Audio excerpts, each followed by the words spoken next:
Hello, and welcome to a special retrospective. I'm your host, Brian Hardy, and for the next half hour, I'll be bringing you a selection of remarkable stories from the past 25 years.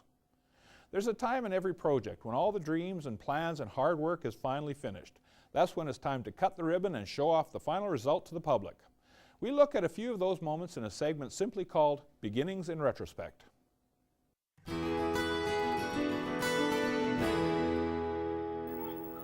This is one of the first shows on Lakeland College's new stage. The ceremony for the official opening of Alumni Hall in Vermilion and the 75th anniversary of the college is jam-packed with dignitaries. People like Deputy Prime Minister Don Mazankowski, Alberta Agriculture Minister Peter Elzinga, and Premier Don Getty are here. But Getty has a special job, unveiling a plaque to dedicate the building. Getty even slips in an election joke directed at Mazankowski.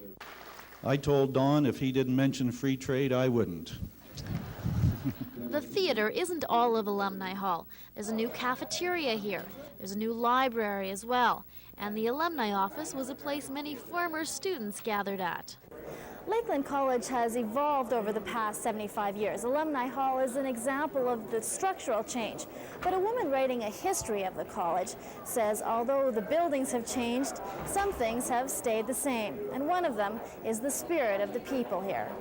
The community involvement. We've always been very strongly involved with the communities, and that's becoming more and more the case.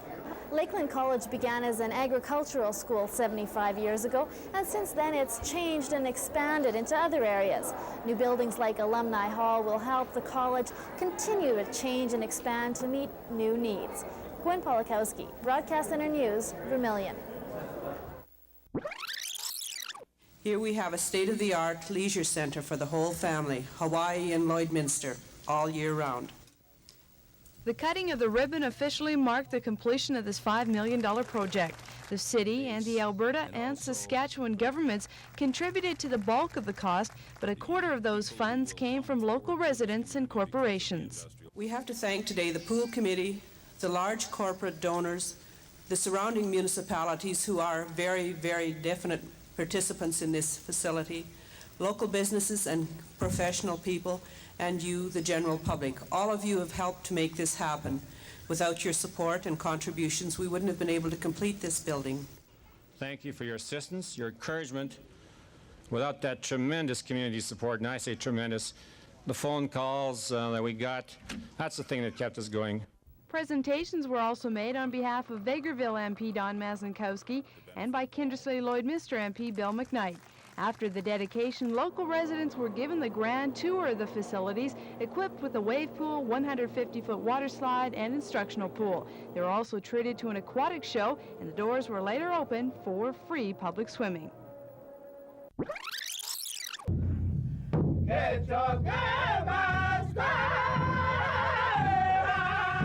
A traditional welcome for the first native-run casino in the province of Saskatchewan.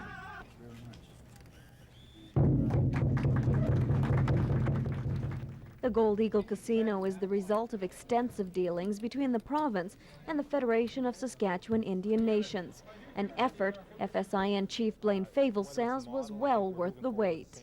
It gives a great deal of First Nations employment. There's 72 people working at this site, making it immediately Battleford's, one of Battleford's largest employers. Most of these people are First Nations individuals who are supporting families and now have some self-esteem, some hope, some pride.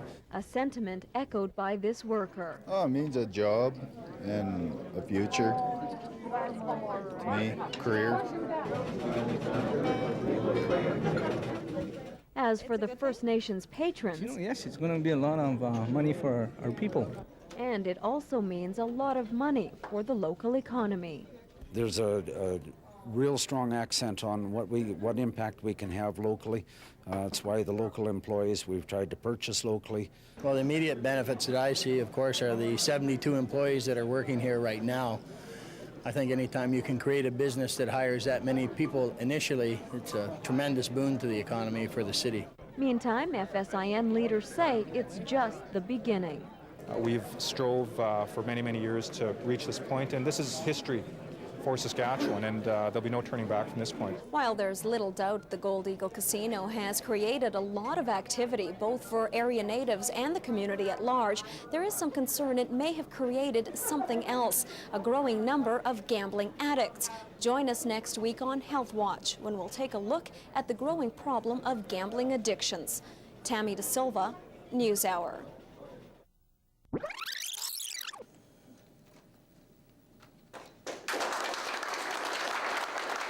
It is a project 6.5 years in the making. My God, this has been a lot of work. Vic Juba is considered by many to be the cornerstone of the $800,000 facility, 94% of which has been paid for through corporate and private donations. We were pushing this project when crude oil prices were really depressed, and we were wondering what kind of support we had, but the corporate sector was really behind this project, and we're very receptive to our solicitation, and God, we thank them so much, because without them, this simply would not have happened. The facility is packed full of informative displays, many of which are interactive. And because of the depth of the displays, the opening was delayed more than a month. Well, with any project, you never know how long it's going to take. And if the idea is good and strong enough, you know it's going to be a winner. And we do have a winner here today. And it's a real boon for the city of Lloydminster. At the core, the displays are educational, telling the story of heavy oil from formation through to production, and at a level everyone can understand. I heard a statement last night when we had a little preview, and one of the fellows said his mother's always asking him what kind of work he does. So now he's got the perfect opportunity to bring his mother in to show him exactly what he does. This is for measuring octane. And already the attraction is getting a thumbs up from young and old. I've always thought that the more hands-on stuff, the more fun it is, because almost everything in there is hands-on.